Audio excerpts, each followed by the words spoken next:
ត្រឹមរយៈពេល1ខែថៃឆេះកន្លែងសំខាន់ចំនួន8កន្លែងផ្សេងៗគ្នានៅក្នុងរយៈពេលត្រឹមតែ30ថ្ងៃតែប៉ុណ្ណោះបើយើងក្រឡេកមើលអំពីទិន្នន័យចាប់ពីថ្ងៃទី15ខែសីហាដល់ថ្ងៃទី15ខែកញ្ញាឆ្នាំ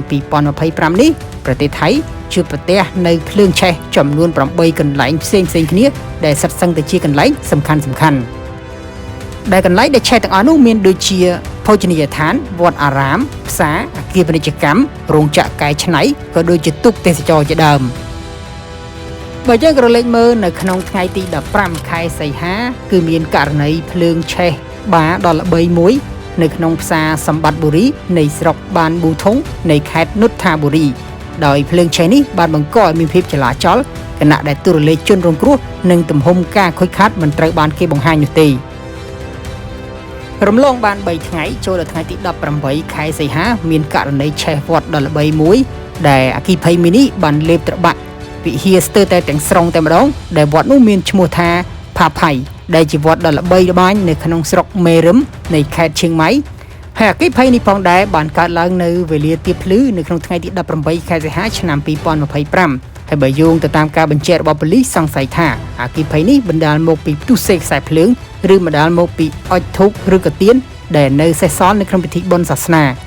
តែជាសំណាងល្អមិនមានមនុស្សរងរបួសឬក៏ស្លាប់មកពីហេតុការណ៍នេះទេ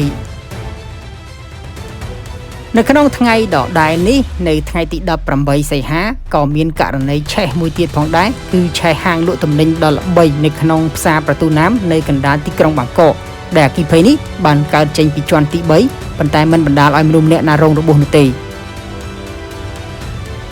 ចូលដល់ថ្ងៃទី27ខែសីហាមានករណីឆេះអគារពាណិជ្ជកម្មម្ដងអគ្គិភ័យបានឆាបឆេះអគារកម្ពស់3ជាន់មួយនៅក្នុងខណ្ឌខ្លុងសាននៅកណ្ដាលទីក្រុងបាងកកដែលធ្វើឲ្យមនុស្សជាច្រើននៅក្នុងនោះរត់ចែកជើងគ្នាបើយើងយកទៅតាមសាក្សីដែលនៅកន្លែងកើតហេតុបានប្រាប់ថាពួកគេបានឃើញភ្លើងឆេះចេញពីជាន់ទី3គណៈដែលអាជ្ញាធរដាក់ការសង្ស័យថាវាបណ្ដាលមកពីការផ្ទុះសេខ្សែភ្លើងដែលជាដើមហេតុនាំឲ្យមានការឆេះនេះការឆេះលើកទី5គឺនៅថ្ងៃទី13ខែកញ្ញាគឺករណីឆេះផ្សារដែលផ្សារនោះមានឈ្មោះថាផាហូរ៉ាត់ដែលស្ថិតនៅក្នុងខណ្ឌប្រាក់នគរនៃទីក្រុងបាងកកដោយអគ្គិភ័យបានឆាបឆេះនៅវេលាម៉ោង1រំលងអាធ្រាត្រឈានចូលថ្ងៃសៅរ៍ទី13ខែកញ្ញាឆ្នាំ2025ហើយបង្កឲ្យមានការភ្ញាក់ផ្អើលយ៉ាងខ្លាំង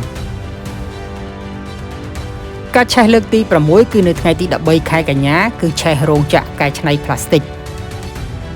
ការឆេះរោងចក្រកែច្នៃផ្លាស្ទិកនេះគឺកើតឡើងនៅថ្ងៃដូចគ្នាជាមួយនឹងការឆេះផ្សារនៅបាងកកដែលការឆេះរោងចក្រកែច្នៃផ្លាស្ទិកហ្នឹងគឺស្ថិតនៅក្នុងតំបន់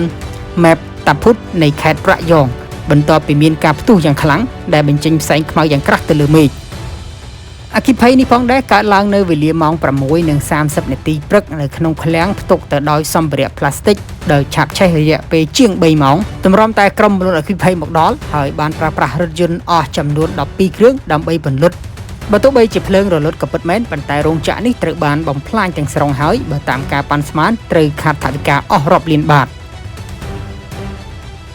ការឆេះលើកទី7គឺស្ថិតនៅថ្ងៃទី14កញ្ញាមួយថ្ងៃបន្ទាប់ពីឆេះរោងចក្រផ្លាស្ទិកគឺឆេះទូកទេសចរ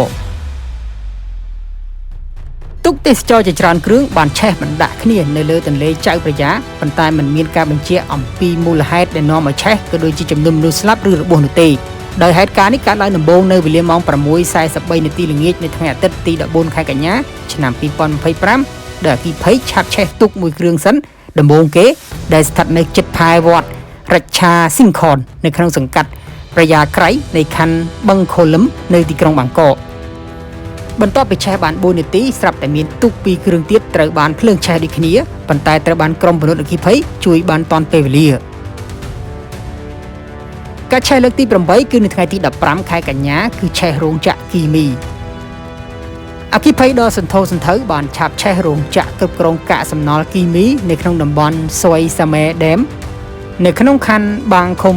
ថាអាននៅក្នុងទីក្រុងបាងកកដោយបានបញ្ចេញផ្សែងខ្មៅយ៉ាងក្រាស់ទៅលើអាកាសអគ្គិភ័យនេះផងដែរកើតឡើងនៅវេលាម៉ោង6:30នាទីព្រឹកដែលវាចាប់ផ្ដើមឆេះដំបូងចេញពីបន្ទប់មួយដែលមានផ្ទុកសារធាតុម៉ាញ៉េស្យូមនិងអាស៊ីតស៊ុលហ្វូរិកដែលជាសារធាតុមិនអាចពន្លត់ជាមួយទឹកបានតែទោះជាយ៉ាងណាក៏ដោយក្រុមពលរដ្ឋអគ្គិភ័យបានជួយពន្លត់បានហើយមិនមានមនុស្សស្លាប់ឬរបួសនោះទេ ក សូមអរគុណសម្រាប់ការទស្សនាហើយសូមកុំភ្លេចជួយចុច Join Channel Telegram ដែលមានដាក់នៅក្នុង description ខាងក្រោមផងដើម្បីទទួលបានព័ត៌មានថ្មីៗប្រចាំថ្ងៃសូមអរគុណ